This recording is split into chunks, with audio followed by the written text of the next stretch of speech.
Selamat pagi, salam sejahtera untuk kita semua. Kenalkan, nama saya Jimmy Priyadi, saya dari kelas C10. Saya akan menjelaskan materi dengan tema reformasi pendidikan multikultural di sekolah dasar. Nah, kita akan masuk ke pembahasan yang pertama, yaitu reformasi pendidikan multikulturalisme. Pendidikan multikultural lahir sejak tahun ke-30 silam, yaitu sesudah Perang Dunia II. Dengan lahirnya banyak negara dan perkembangannya prinsip-prinsip demokrasi. Pandangan multikulturalisme dalam masyarakat Indonesia adalah dalam praktik kenegaraan belum dijalani sebagaimana mestinya. Lambang Bhinneka Tunggal Ika yang memiliki makna keragaman dalam kesatuan ternyata yang ditekankan hanyalah kesatuannya dan mengabaikan keragaman budaya dan masyarakat Indonesia. Pada masa Orde Baru menunjukkan relasi masyarakat terhadap praktek hidup kenegaraan tersebut. Ternyata masyarakat kita ingin menunjukkan identitasnya sebagai masyarakat Bhinneka yang selama Orde Baru telah ditindas dengan berbagai cara demi untuk mencapai kesatuan bangsa. Demikian pula praksis pendidikan sejak kemerdekaan sampai era Orde Baru telah mengabaikan kekayaan kebinekaan kebudayaan Indonesia yang sebenarnya merupakan kekuatan dalam suatu kehidupan demokrasi. Nah, sejak jatuhnya Presiden Soeharto dari kekuasaannya yang kemudian diikuti dengan masa yang disebut era reformasi, Indonesia mengalami disintegrasi, krisis moneter, ekonomi, politik, dan agama yang mengakibatkan terjadinya krisis kultural di dalam kehidupan bangsa dan negara. Pada era reformasi, pendidikan dijadikan sebagai alat politik untuk melanggengkan kekuasaan yang memonopoli sistem pendidikan untuk kelompok umur. Dengan kata lain, pendidikan multikultural belum dianggap penting walaupun realitas kultur dan agama sangat beraneka ragam.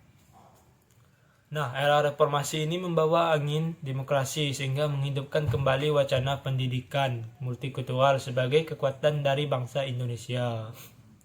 Dalam era reformasi ini, tentunya banyak hal yang perlu ditinjau kembali. Salah satunya yaitu mengenai kurikulum di sekolah. Kita dari semua tingkat dan jenis, apakah merupakan sarana untuk mengembangkan multikultural? Selain masalah kurikulum, ada juga masalah mengenai otonomisasi pendidikan yang diberikan kepada daerah agar pendidikan merupakan tempat bagi perkembangan kebinekaan Indonesia. Pendidikan multikultural untuk Indonesia sesuatu hal yang baru dimulai. Indonesia belum mempunyai pengalaman mengenai hal ini, apalagi otonomi daerah juga baru disampaikan. Nah, oleh sebab itu diperlukan waktu dan persiapan yang cukup lama untuk memperoleh suatu bentuk yang pas dan pendekatan yang cocok untuk pendidikan multikultural di Indonesia. Bentuk dan sistem yang cocok bagi Indonesia bukan hanya memerlukan pemikiran akademik dan analisis budaya atas masyarakat Indonesia yang pluralis, tetapi juga meminta kerja keras untuk melaksanakannya. Gagasan multikultural bukanlah suatu konsep yang abstrak, tetapi pengembangan suatu pola tingkah laku yang hanya dapat diwujudkan melalui pendidikan.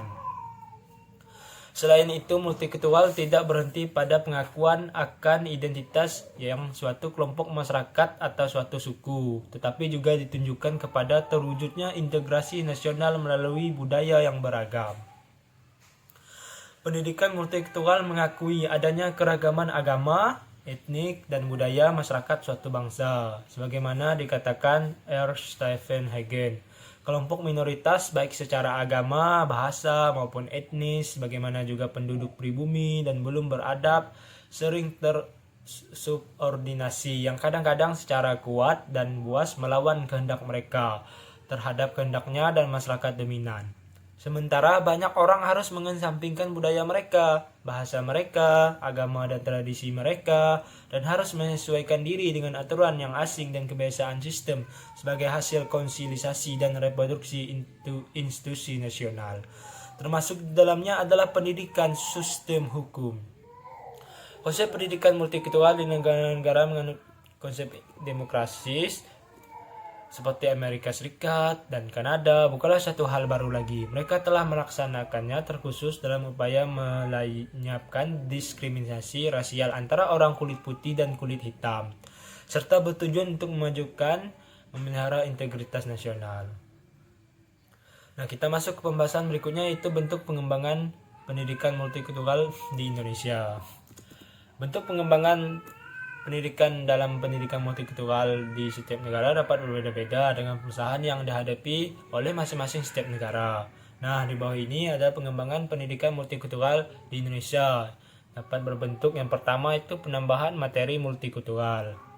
Dalam aktualisasinya berupa pemberian materi tentang berbagai budaya yang ada di tanah air dan budaya berbagai belahan dunia. Pesan multikultural bisa dititipkan pada semua bidang studi atau mata pelajaran yang memungkinkan untuk itu.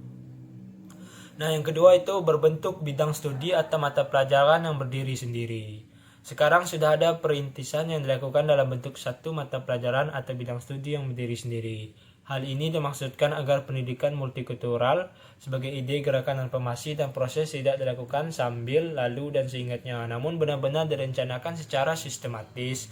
Tiga hal di atas tidak akan dapat dicapai bila hanya dicantumkan sebagai satu pokok bahasan atau subpokok bahasan dalam satu bidang studi. Nah, yang ketiga itu berbentuk program dan praktek terencana dari lembaga pendidikan.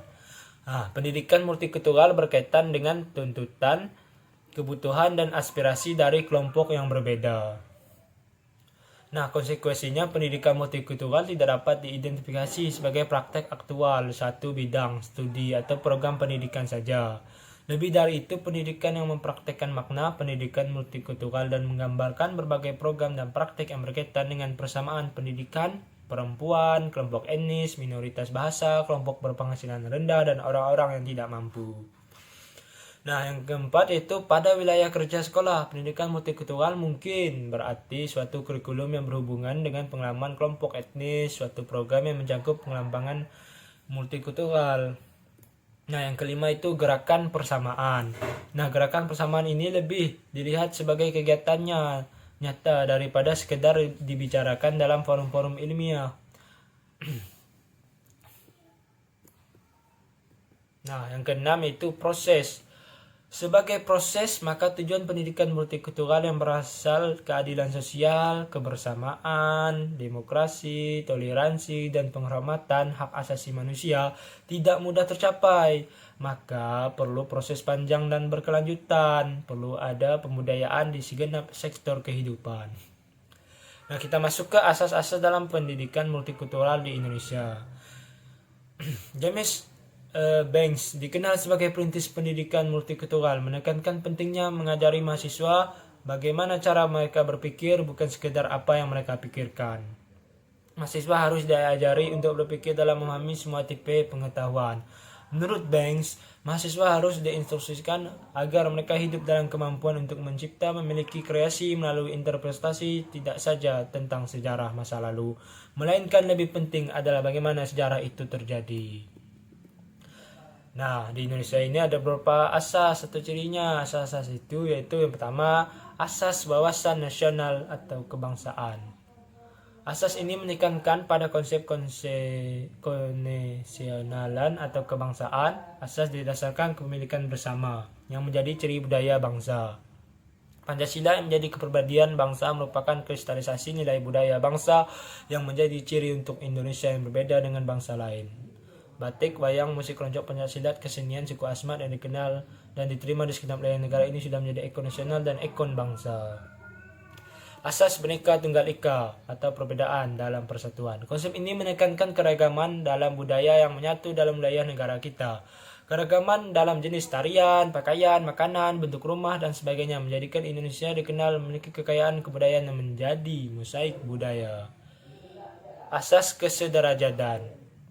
Indonesia yang menghormati asas ini, semua budaya dipandang sederajat, diakui dan dikembangkan dalam kesetaraan. Tidak ada dominasi yang memaksakan ke kelompok kecil atau kebetulan budaya Jawa lebih dikenal. Itu karena persoalan jumlah penduduk yang menduduki wilayah Jawa yang padat, bukan dominasi budaya, sebagaimana halnya orang Barat menganggap warga kulit putih yang lebih tinggi daripada kulit berwarna. Yang terakhir itu asas selaras, serasi, dan seimbang. Semua budaya yang dikembangkan selaras dengan perkembangan masing-masing, diserasikan dengan kondisi real masing-masing dan seimbang di seluruh wilayah dan seluruh bangsa Indonesia. Nah, sekian pemaparan materi dari saya. Kurang dan lebihnya saya mohon maaf.